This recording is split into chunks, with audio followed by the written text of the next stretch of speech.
My name is Max Moyo of the Moyo clan, of the Rosy Kingdom. We're the original custodians of what you now know as the Great Zimbabwe Ruins. And I've often said that if the Moyo clan were to come back together again, we would be the largest monarch in Southern Africa. And so you find the Moyos predominantly in Zimbabwe, you find the Lozis in Zambia, and you find the Barotse in Botswana. These three groupings used to form what was then known as the Rosy Kingdom, and what you know as the Zimbabwe Ruins was a palace for our king. I am also the son of Ham, the son of Noah, the son of Methuselah, the son of Seth, the son of Adam and Eve. Now, I introduce myself this way in all my talks. By the way, I talk for a living. I know the rest of you have to work. I kind of just get up in the morning and say, where am I talking at today? I introduce myself the way I do firstly because I'm African. And as you know, it is African tradition that you have not earned the right to speak to people until you have formally introduced yourself. Secondly, I introduce myself the way I do because ultimately in life, who you are will determine what you do with your life. And since today we're going to talk about money, I'm going to declare, therefore, that who you are determines how much money you will ever make in your life. And so if you find yourself at the end of the month unable to pay your bills, you do not have financial problems. You have identity problems. In other words, if you are broke because you don't know who you are. I like that one because it hits you in the gut, so I'm going to repeat it again. If you are broke because you don't know who you are. And in the absence of knowing who we are, then you are going to look for identity in two things. Either a position and or possessions. The story of your life. Get up every morning. You rush off to work in search of two things. Position and possession. And then if you are lucky enough that your boss tells you that you're not management material. Oh, come on. Some of you here have been told that. You accept that you will never get the position, but you're so going to get the possession. So we buy cars we cannot afford. We buy houses we cannot afford. We send our kids to schools we cannot afford. And the list goes on and on and on. Are you ready for me? Let me tell you a little bit about my books, then I'm going to get into the conversation. I have 4 books. Some of you have already seen them outside.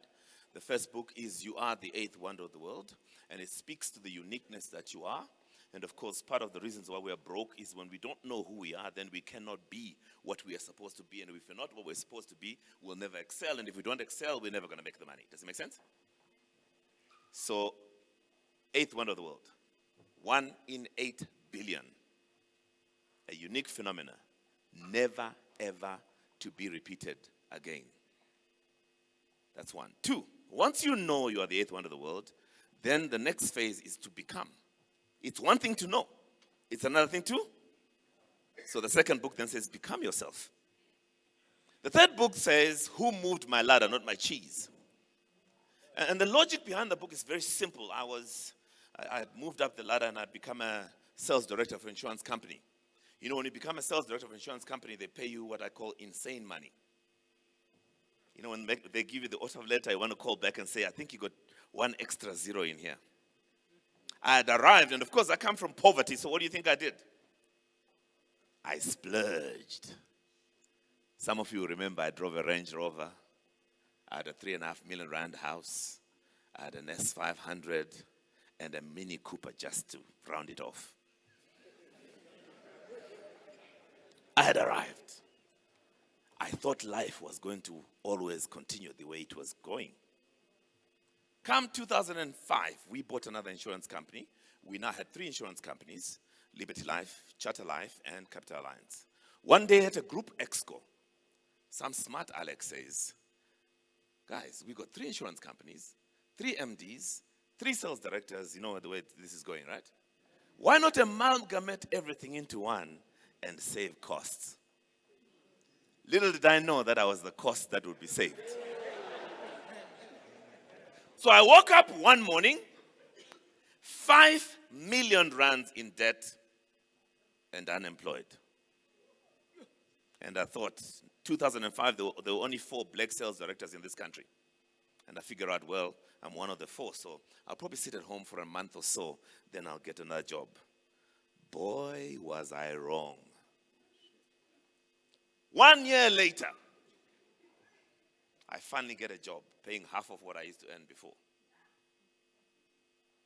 Another year later, I was married to a Tswana woman, and she says, "Why King Max? This thing is not working for me." Now, we call that a double whammy. When you take away a man's career and his family, you've effectively destroyed him. And so I woke up in the morning and I thought, who moved my ladder? And while I was still asking that question, I realized it's a wrong question. The next question was, whose ladder was it anyway? Who said I must go to school, get a degree, get a job, move up the corporate ladder? Who said that? And then I realized it doesn't even matter whose ladder it is. What really matters is, where is my ladder? And so became a journey. What you see today is a journey that started with a 5 million rand debt and a divorce. I went on a search to find me, to find why I exist. And so the book takes you through the pain of loss. How do you deal with life when you lose? And after you've dealt with that, how do you rebuild your life? And more importantly, how do you begin to build your own personal ladder? Because as long as it's their ladder, they will move it. You can go to the labor court, you can take them to court, but if they don't want you and it's their job, they will take it away. That's why human beings will never have to have jobs. J-O-B, just over broke. Human beings were meant to have work. And I'll define work for you. In fact, my book is called Become Yourself. The word work comes from the Greek word ergon, which means to become. So when I say work, what I'm saying is become yourself. You see, right now, I am manifesting the purpose that I am. I'm not on a job. I don't have a job. I have work. So, that's who moves my ladder. And of course, my latest book is The Leadership Call, which is ultimately what all of us are called to do, is to lead.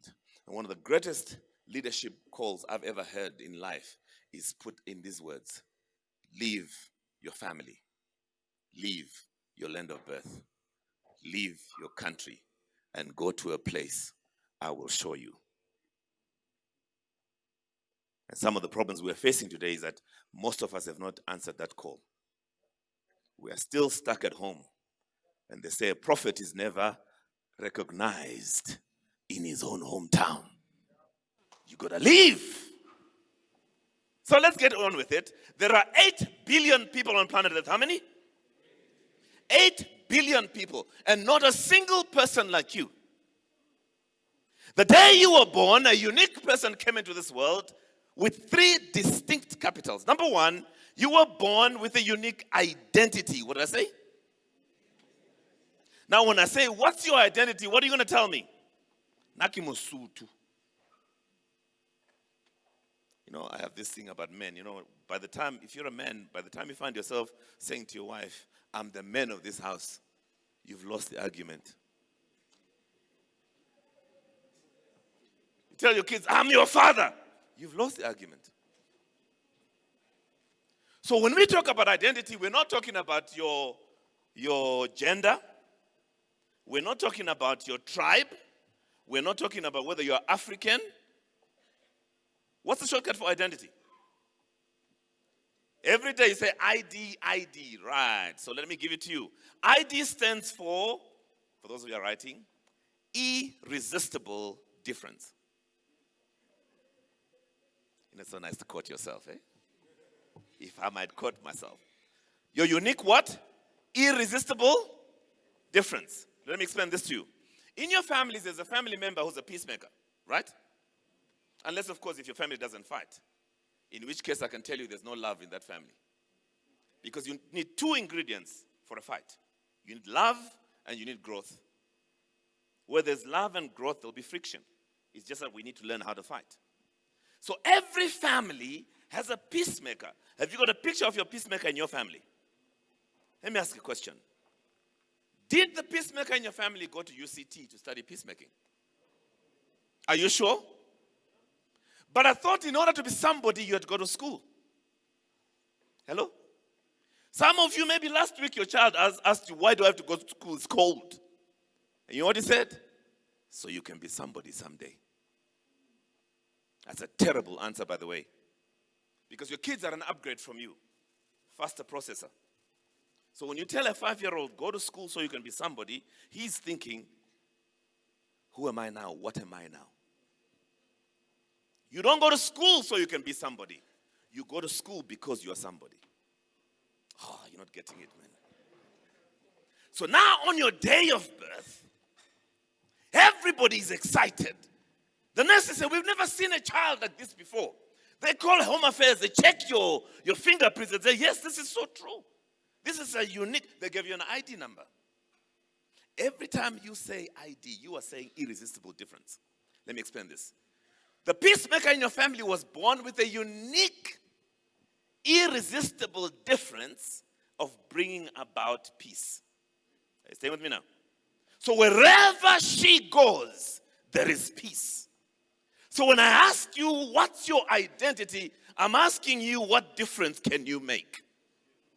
And until you discover your unique, irresistible difference, you remain a second-class citizen. Or trying to speak like Maponga.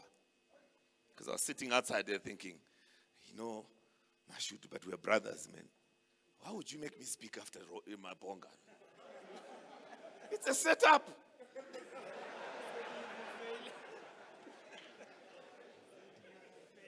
But Maponga is a brother. We come a long way, so is it okay if I claim you? I might not be invited some places, but that's another story. Irresistible difference. Guys, you got to get this because your money sits in this space. Question when you go home. What is your unique, irresistible difference? They asked John the Baptist, who are you? I am the voice of one crying in the wilderness. They asked Jesus, I am the way, the truth, and the life. And they ask you, who are you? And until you have answered that question, you are walking in the dark, my friend. Every single person was born with this unique ability to bring about a difference, and you don't need to go to school to do it. I got in trouble in Jamaica for saying that when the Minister of Education was in the same meeting, so I had to go to cabinet, go and explain what I was saying. So I'll explain it to you. As brilliant as Harvard is, Yale, Princeton, UCT, they can never give you your irresistible difference. Neither can they give you the second thing that makes you different, which is your talents. Are you still with me? Now watch this. The peacemaker in your family is probably making a living as Shoprite checkers. You know what they're doing there? Plastic. She hates this job, but it pays the bills. Meanwhile, in Somalia, they have not had a government in over 25 years. Because the people born to be the peacemakers are trying to make a living as accountants and doctors and all sorts of things. And they suck at it. Some of them are pastors. Are you still with me? Can I talk to you? The average working person wakes up every morning, number one, to go to a job they hate. Number two, a boss they cannot stand. Number three, you are afraid of losing the job you hate. No wonder you got high blood pressure. You hate your job, can't stand your boss, but you're afraid of losing the job you hate. What a mess. What is your unique, irresistible difference? The second thing that makes you different from everybody else, including your siblings, would be your unique talents. There are no two people with the same talents in the same proportion. So right now where you sit, you possess a set of talents that no one else on planet Earth has got. Logic. If you possess a set of talents that no one out of the 8 billion people on planet Earth has got, it follows that should you harness these unique talents, develop these unique talents, deploy these unique talents, then there is something in this world that only you can do better than anyone else. And if you're the only person who can do what you can do like you can do, then the world will pay top dollar for what you can do. So why are you broke? You are broke because you don't know who you are. Let me give you an example. Many years ago, Dolly Parton, you know Dolly Parton, right? Yeah, Dolly Parton. She wrote a song, I Will Always Love You. She made millions of that song. In the 90s, the late Whitney Houston did a remake of the same song. And she made millions out of it. Notice something that's very interesting. The two of them are talented in music. But the proportion of the gifting is unique to each of them. So that in the morning you could want to just listen to Dolly Parton. By the evening you're saying, I actually want to listen to Whitney's rendition. What you discover that's very interesting is that Whitney and Dolly Parton are not in competition. They complement one another. In other words, when they become themselves, the music industry is better off. What are your talents? Human beings were never meant to compete. Human beings were meant to complement. Yes, sir. And that's why I can walk straight after Maponga has just killed it. And I can walk with confidence because I'm not trying to compete with him. I'm trying to complement him. So that every single speaker here is adding to your knowledge.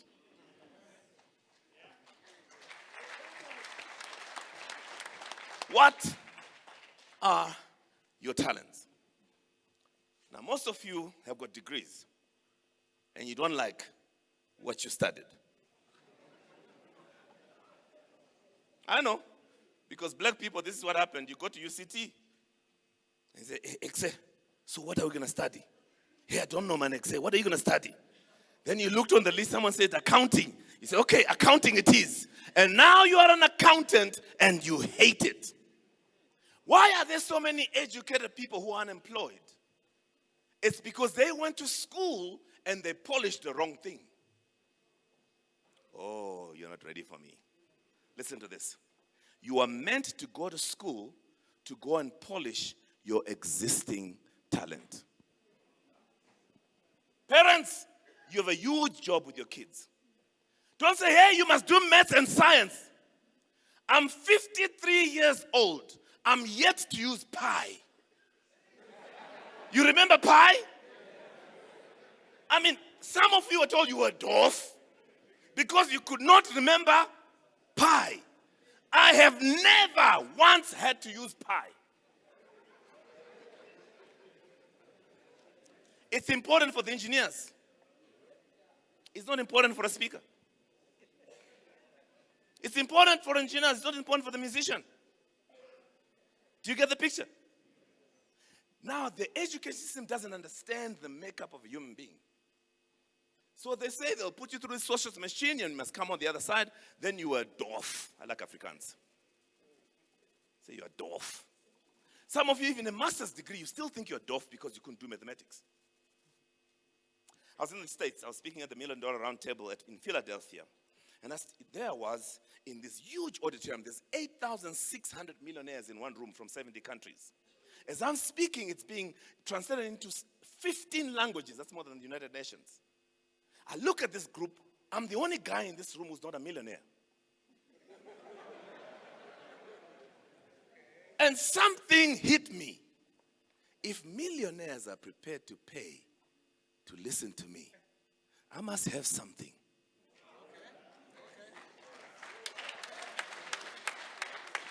What are you carrying?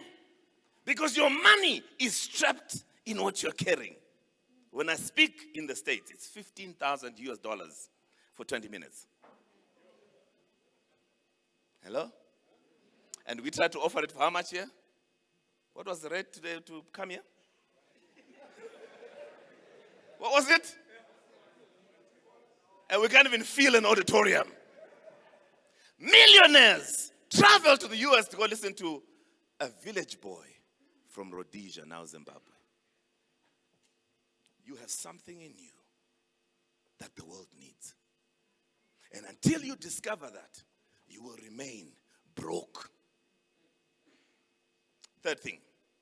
So first is your difference of identity. Embrace your unique identity. 2, harness your unique talents and gifts. Third, you have a unique purpose. Purpose. Amaxhosa will say, udalelwe ntoni. What were you created to do? Everything on Mother Earth has a purpose, including the hairs in your nose. There is nothing on your body that has got no use. I figure out one day they're going to tell you that the appendix is important too. But I'm not. Are you getting the picture? What were you born to do? So I'm in Philadelphia and I'm talking to these guys and I said to them, you know, I've heard that Albert Einstein is the most intelligent person that has ever lived. And I said, they're probably right. But that was because, I actually said they're wrong. And I said, the reason they're wrong is because I wasn't born. And it's also because you were not born. Because as brilliant as Einstein was, if he tried to compete with Mashudu in his area of natural gifting, Einstein would have come second best. If I came here and I tried to speak like Josh, you'd say Max speaks like. So what do you want? Do you want to listen to like, or do you want to listen to the real thing? Most of us are stuck in the like. And as long as you're like, you're always not going to make the money. You got to go to the space where you are on your own. And Einstein says, I'm not the most intelligent person that has ever lived. Why Einstein? He says, if you measure a fish by his ability to climb trees, he will spend the rest of his life thinking he is dwarf. You were born brilliant. You were born excellent. Amazing. I heard someone in the scripture say, what is man that thou art mindful of him?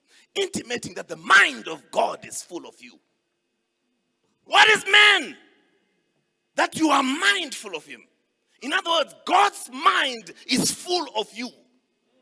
And yet you go around like a second-class citizen. Barry, I am previously disadvantaged. I'm going to set you free today. You're all darkies in here, so all of you are previously what? By an act of parliament. I'm not making it up. According to the government of South Africa, all black people are previously what? I'm running out of time. I got to move. I'm black, man. I got to build my case. All right, let me go with this.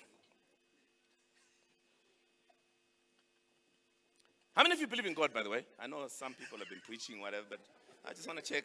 How many of you actually believe in God? Good. Let me ask you a question. If you do believe in God, where was your God when you were previously disadvantaged? It will seem to me that if my God could not keep me from being disadvantaged, then that God is powerless. Can I set you free? Can I set you free? This meeting was set up over 53 years ago. I'm 53 years old. Over 53 years ago, God was walking around this earth, looking into the future. And he looked all the way to the 27th of July, 2019. And he saw every single one of you sitting here. And God said, I need a child to go Kempton Park, 27th of July, 2019, and speak to my people. At that point, my purpose was born. And now that my purpose is born, that meant that I could be born. I wasn't born because my dad and my mom got excited one night. No, they got excited because I was meant to be born. Oh, I wish I was a Pentecostal. You know, they would say, Rah! I don't know. I can feel it because it's in here. Are you getting the picture? Watch this. The next thing is, in what environment should this child be born in order to shape him for this purpose? So God looks around the entire world. He sees apartheid Rhodesia. And he says, aha, perfect environment for this child to be born black, Nochal. This is interesting. I was born black in apartheid Rhodesia, not by accident, but by divine decree. Oh. Next, who would be the ideal parents to bring this child into the world? He looks again around the entire world, sees my mother, grade 1. Sees my father, grade 2. Says, you two are the perfect couple to bring this child into the world. And so I was born not only black in apartheid Rhodesia, but to uneducated parents and to poor parents. You know how you know you're poor when you're growing up? You know you're poor, and poor people look at you and go, ah, shame. Man, that's poverty, but I'm still not previously disadvantaged. Well, why? Why, Max, would you say that? Because I discovered something that's very interesting. Your background is never a disadvantage. Your background becomes now the necessary pressure cooker. Woo! To shape you for your purpose. And so what is your pain? What is the pain of your background? Some of you are ashamed of where you come from. It is where you come from that gives you the advantage. And so today I can speak with authority. Because I'm from there. I can tell you who you are determines how much money you will ever make, because I wasn't born into the money. But I'm not broke anymore. 3 things: identity, talents, and purpose. I call it the tripartite alliance of success. It's not the NC Communist Party and COSATU. Now let's work with this. Let me set some of you free. If my white brothers were here, I'd have set them free. Because you see, politics says that they came to Africa to colonize. Now, I don't know anybody who chose who their parent was going to be. So this is my answer. For them, their forefathers had to come to Africa because they had to be born in Africa. Because for them, Africa is the necessary pressure cooker to prepare them for their purpose. And so I moved to South Africa. My kids are born here. Because for my kids, South Africa is the necessary pressure cooker to prepare them for a purpose. Some of you were born in the US. Are you getting the picture now? There are no coincidences and accidents in life. Everything happens because it's meant to happen. Let me move a little faster. And so now, let me ask a question. If you are born poor, do you have a unique identity? Yes. Do you have a unique set of talents, gifts? Do you have a unique purpose? So you have no excuse for not being successful. If you are abused as a child, do you have a unique identity?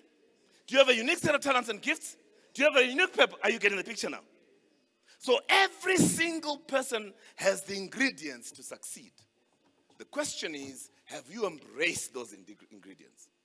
Let me move a little faster now. So you know identity, talents, and purpose.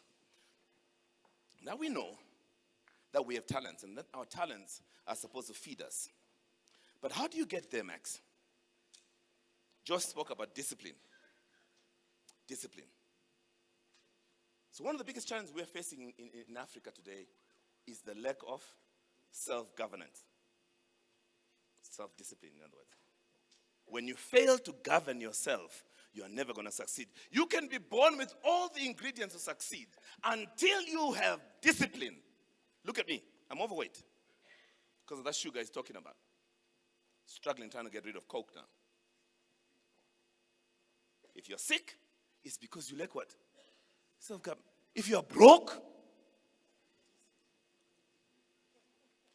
so now the problem with self-discipline or self-governance is that you can never legislate self-governance. You can't put a law. Human beings were never meant to manage themselves from the outside. Human beings are meant to govern themselves from the inside. So what you discover now is that we do not have community problems. What we have is individual problems that are leading to public chaos. So you are born already wired for success. Whether you have the discipline to do so is another story. Let's move a little faster now. So this thing of money, this thing of money. So you notice something, that you are born already wired to make money. Whether you manifest to make money is another story. Let me use the example of a mango. Josh used a mango, so I'm going to use that example. Now, when you go to a mango tree, what are you looking for? If you don't find mangoes, do you sit there and admire the mango tree? In fact, you don't look at that tree again until mango season, the story of your life. People walk right past you as if you don't exist. Then you say, if they're white, you see, these whites are racist, they don't even talk to me. And if they are Xhosa and you're Zulu, you say, these Xhosas are full of themselves. If it's do you get the picture now? People can never ignore you if they know your value.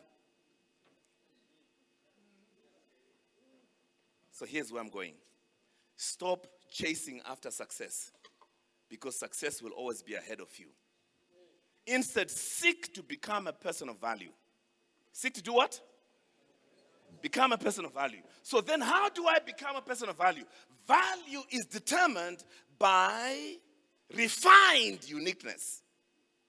You already know your uniqueness, yeah? Unique identity, unique talents and gifts, unique purpose. When you refine this uniqueness, you increase your value. So when the guys here play piano, they'll play piano initially copying whatever they're being told to play. And then as they get better and better and they refine their uniqueness, they will begin to bring a new type of music.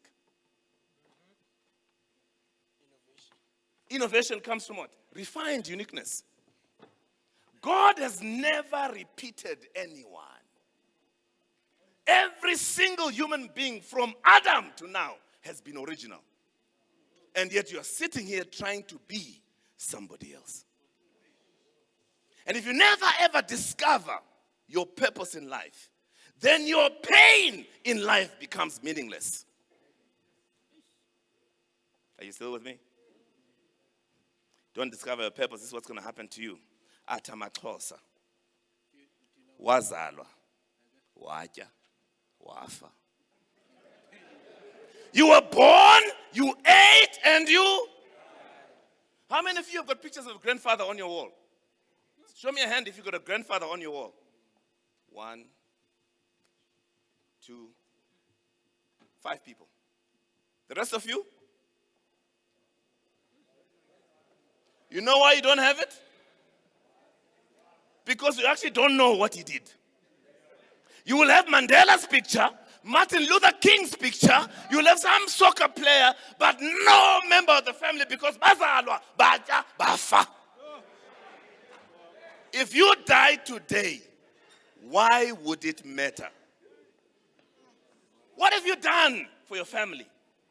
What have you done for your community? What have you done for your country? What have you done for the world? We know who Peter was. Money follows uniqueness. Refined uniqueness then leads you to significance. Significance. What is significance? Is when you're fruitful. When you're what? Fruitful.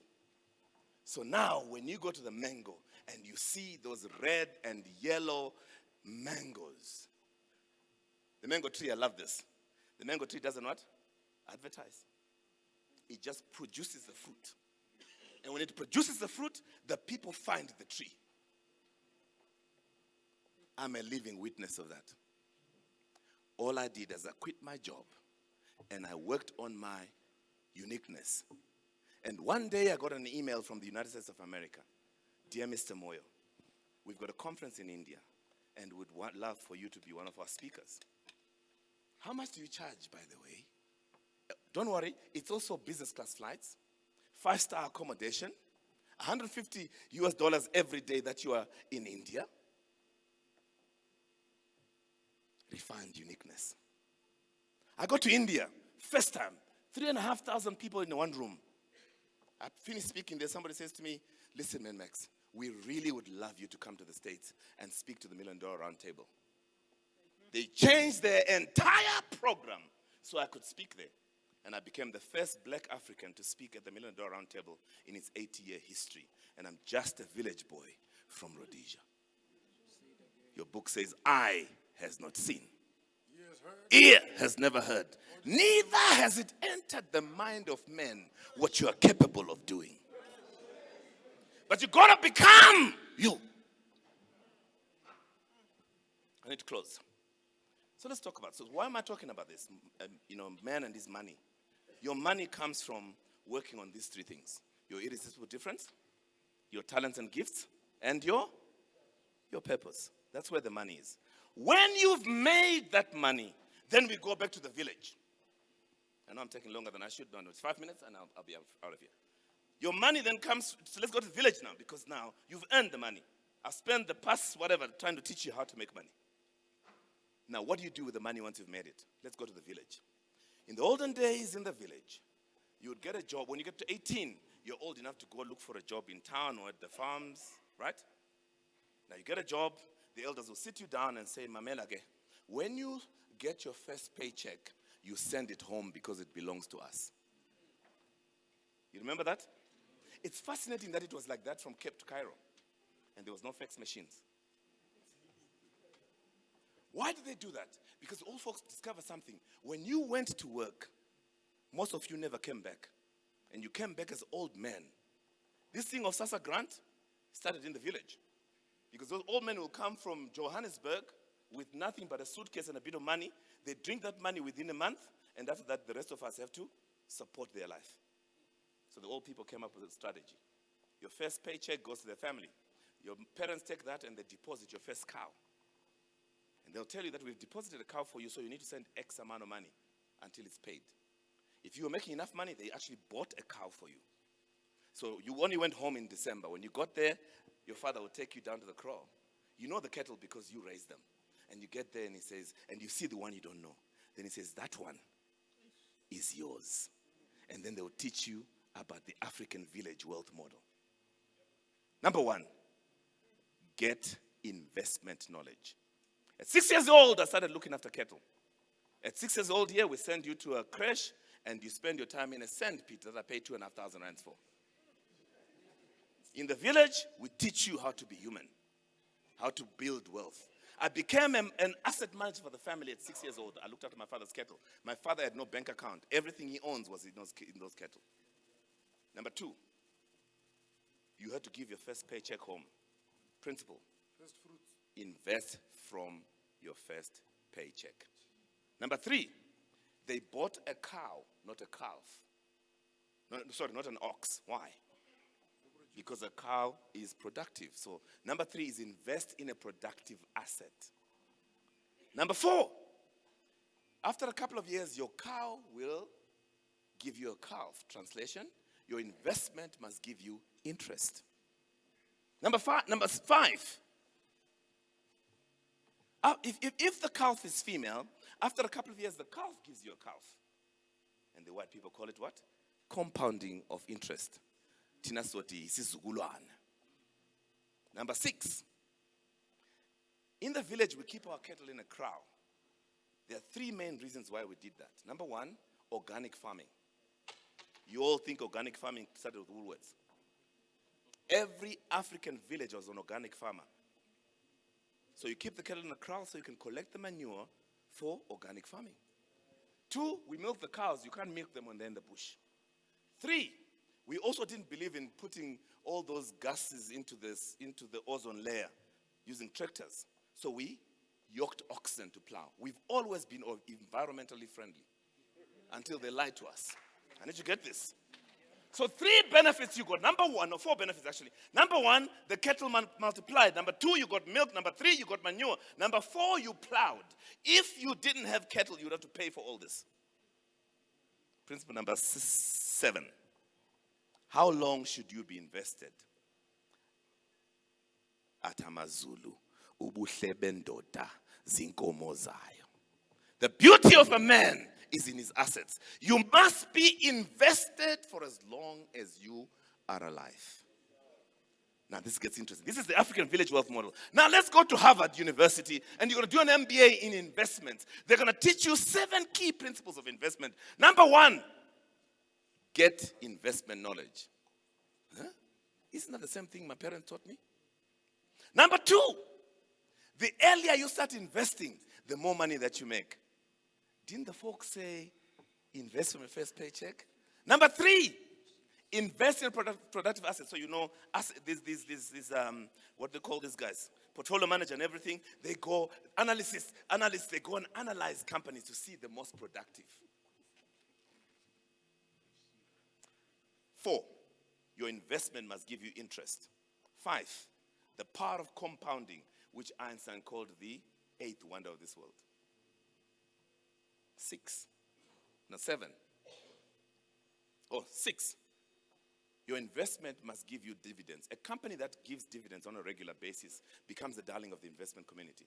7, the longer you are invested on the stock market, the more money you make. To which my grandfather says, so you went to America. You spent R1 million so they can teach you the 7 key principles of investment that any 10-year-old in the village could teach you. You see, every grouping of people has had the necessary knowledge. And by turning away from who we are, we lost the wisdom. And now, Nigu Ponzi scheme.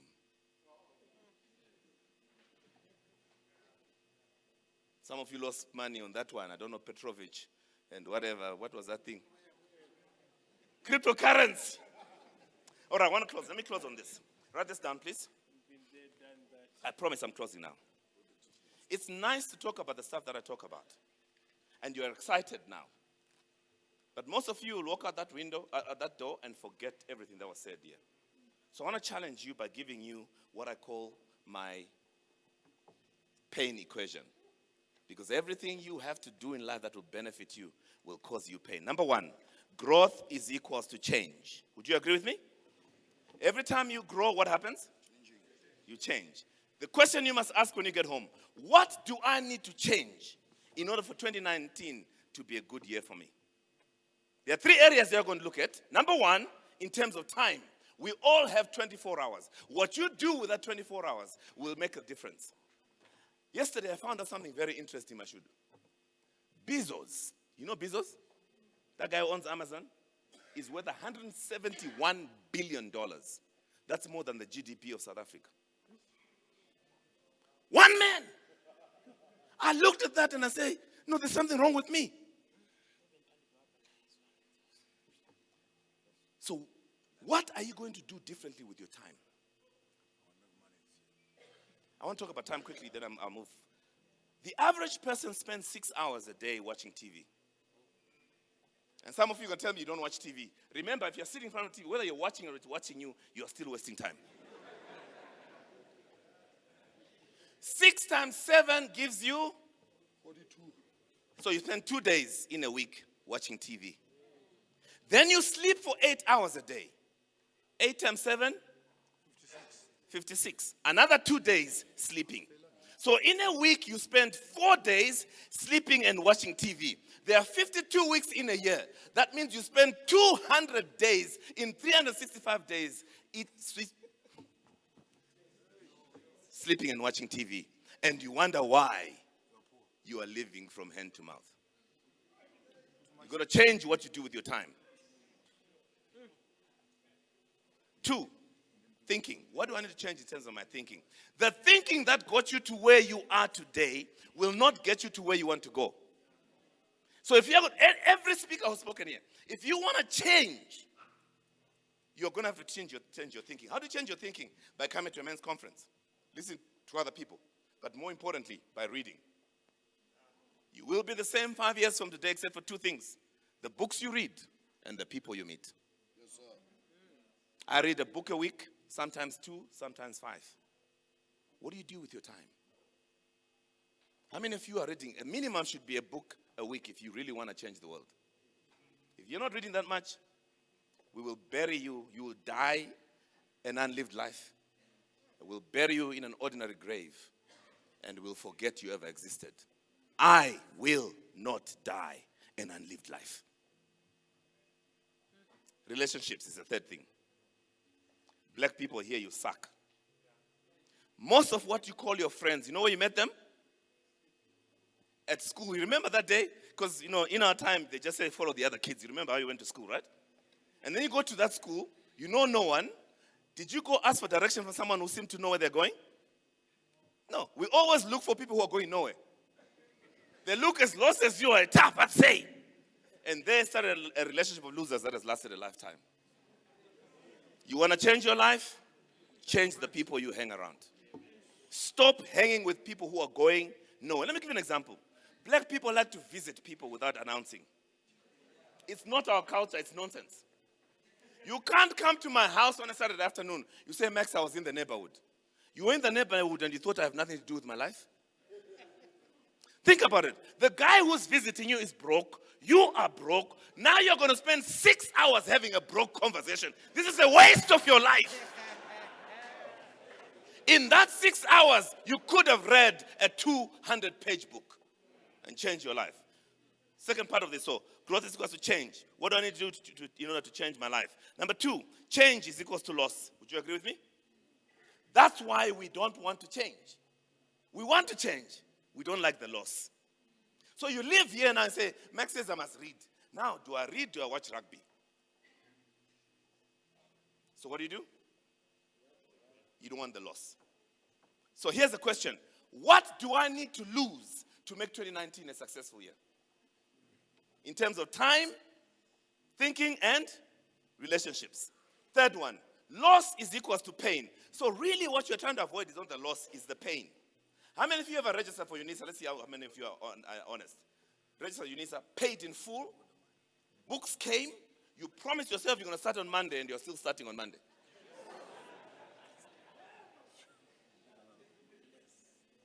Because the pain of changing the way you live your life, you couldn't bear it. Therefore, you remember math class, right? We said growth is equal to change. Change is equal to loss. Loss is equal to pain. You remember the 3 dots. Therefore, growth is equal to pain. If you make your life about avoiding pain, you effectively make your life about avoiding growth. And if you're not growing, you are dying. What pain are you prepared to go through in order to change your life? Let me close with this story. When I was herding cattle in the village, something that was interesting about cattle is that when there's a storm coming, you would know from the behavior of the cattle. So what happens when the storm comes, cattle start walking towards home. As the storm gets closer, they walk faster. And then they start running. What are they running away from? They are running away from the pain of the storm. Are you with me? Then what happens? They can never outrun the storm. So now, the storm catches up with them, and they're still running. Now they are running with the storm, elongating the time they spend in the pain of the storm. The story of your life. What difficult conversations are you not having? Some of you should have quit your jobs long time ago. Some of you should have dropped that friend long time ago. But you're being a cow about it. Oh, the buffalo. When the buffalo sees a storm, he turns around and faces the storm. And then he starts running towards the storm. The storm is coming fast. He is coming fast. When they meet, lessening the time he spends in the pain of the storm. So I close this conversation with this question. Are you a cow or a buffalo? Thank you.